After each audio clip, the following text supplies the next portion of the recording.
cerita tentang manusia dan nyamuk. Saya sebagai ibunya. Saya sebagai nyamuk baiknya. Saya sebagai nyamuk jahatnya. Saya sebagai anaknya. Saya sebagai pembaca drama. Selamat menyaksikan. Tepuk tangan dulu.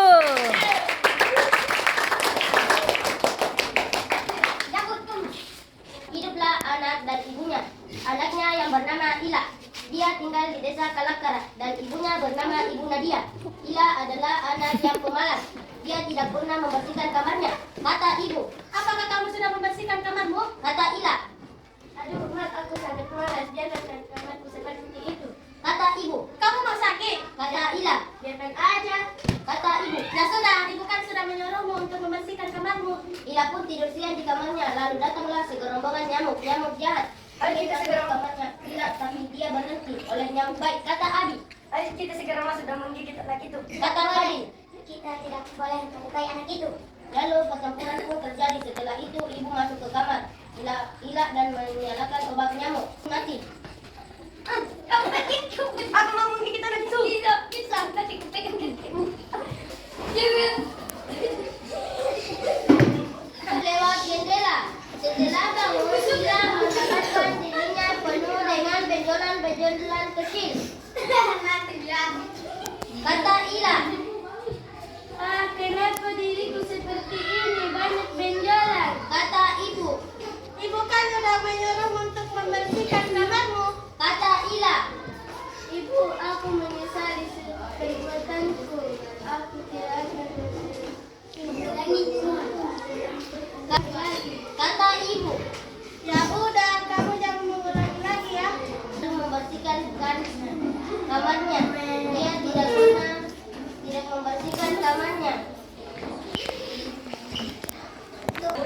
Ada seseorang anak yang malas yang sudah disuruh oleh ibunya untuk membersihkan tapi tidak peduli. Makanya banyak nyamuk di kamarnya. Digigit nyamuk, banyak benjolan. Ketika banyak benjolan mungkin bisa terkena penyakit yang namanya demam berdarah. Jadi amanat dari cerita ini adalah kita harus menjaga kebersihan baik di ruangan manapun. Terutama tadi di kamarnya Ila banyak nyamuk karena banyak sampah-sampah. Dia tidak mengatur sepatunya disimpan di mana, tasnya di mana, bukunya di mana. Makanya kita harus menjaga kebersihan supaya terhindar dari gigitan nyamuk. Ya, karena nyamuk itu adalah musuh manusia yang menghisap darah kita. Ya, oke. Terima kasih. Tepuk tangan dulu. Assalamualaikum warahmatullahi wabarakatuh. Waalaikumsalam warahmatullahi wabarakatuh. Kami dari kelompok Successful ingin akan drama Maling Bunda. Saya sebagai Maling Bunda. Saya sebagai istri Maling Bunda. Saya sebagai ibu Maling Bunda. Saya sebagai tetangga Maling. Saya sebagai kapan. Tepuk tangan dulu.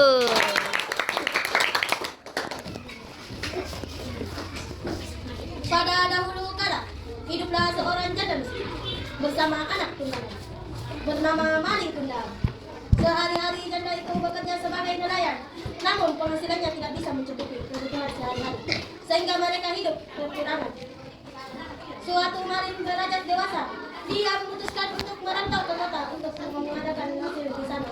Meskipun berat hati, ibunya pun mengizinkan Maling untuk merantau. Kata Maling Tunggal, Ibu, bagaimana Maling ingin merantau luar kota? Apakah ibu mengizinkannya? Makanya Maling, ibu hanya tinggal sendiri di sini. Aku hanya memiliki Maling, tapi demi kebahagiaanmu, ibu mengizinkanmu. Semoga kamu dapat meraih cita-citamu. Beberapa tahun kemudian, Maling berhasil mengubah nasib. Dia jadi saudagar yang kaya, serta mempunyai kapal besar dan juga mempersunting seorang perempuan yang sangat cantik. Maling ingin melihat keadaan desa yang sudah lama ditinggal secara bertahun-tahun. Dia datang membawa banyak uang untuk berbagi kepada penduduk di desa.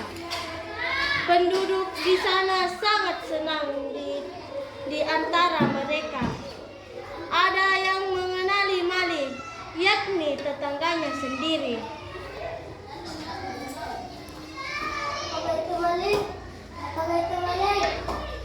Orang itu pun segera pergi ke janda memberikan kabar gembira tersebut. Kenapa? Kata tetangga, Maling, anakmu Maling. Dari mana? Sekarang ini aku tak pernah dapat kabar darinya. Kata tetangga.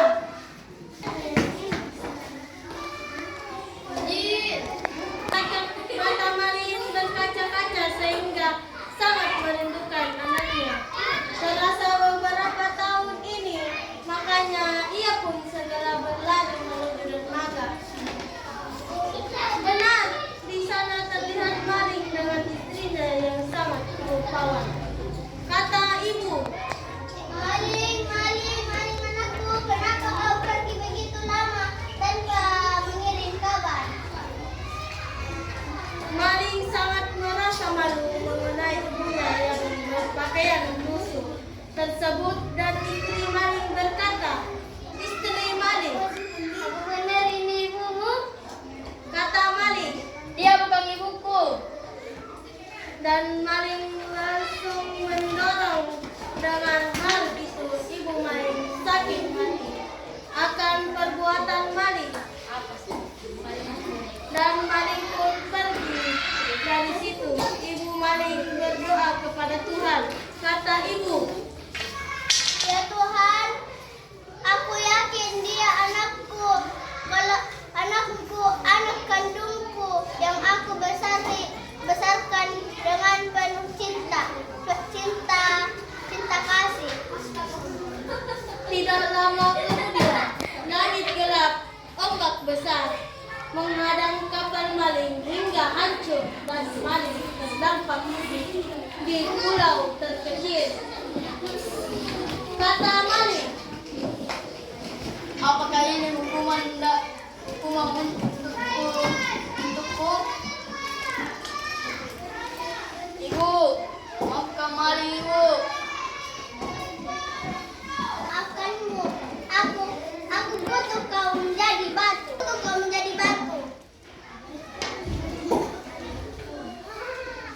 Ya. Maling kuda. Iya, jadi maling kuda ini bercerita tentang anak yang durhaka. Jadi amanatnya adalah ketika anak sudah menjadi dewasa, menjadi sudah kaya, janganlah melupakan jasa-jasa orang tua. Kita tetap harus menghargainya karena tadi maling tidak mau mengakui ibunya yang sudah lusuh, ibunya yang sudah tua, maka perbuatan itu tidak dibenarkan, ya. Nah, kemudian karena sudah selesai kita beri tepuk tangan.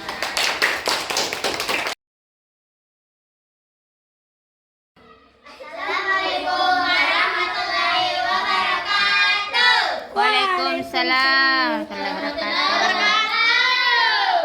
Kami dari kelompok Smart akan menampilkan sebuah cerita yang berjudul Mawar yang Angkuh.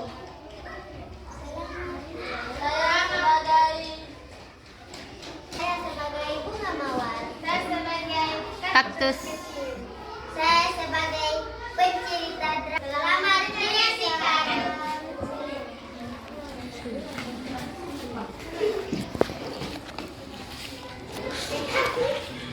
Bunga mawar yang sombong. Dalam bunga mawar yang indah, sampingnya tumbuh dua kaktus. Nama mereka Tenri dan Sule. Tenri kaktus pendek dan Sule kaktus tinggi. Tenri berkata, bukankah ajaib ada mawar di dekat kita?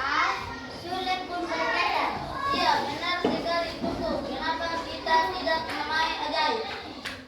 Tenri berkata, oh itu nama yang luar biasa. Maka bunga mawar yang indah itu diberi nama ajaib. Suatu ketika saat ketiga tanaman itu bermain, ajaib mencubit Sule dan mengalahkan Tenri. Kata Sule, Apakah kamu mencubitku? aku tidak mencubitmu Sule. Kaktus akan berdebar selama berjam-jam. Kata Sule. Berbohong.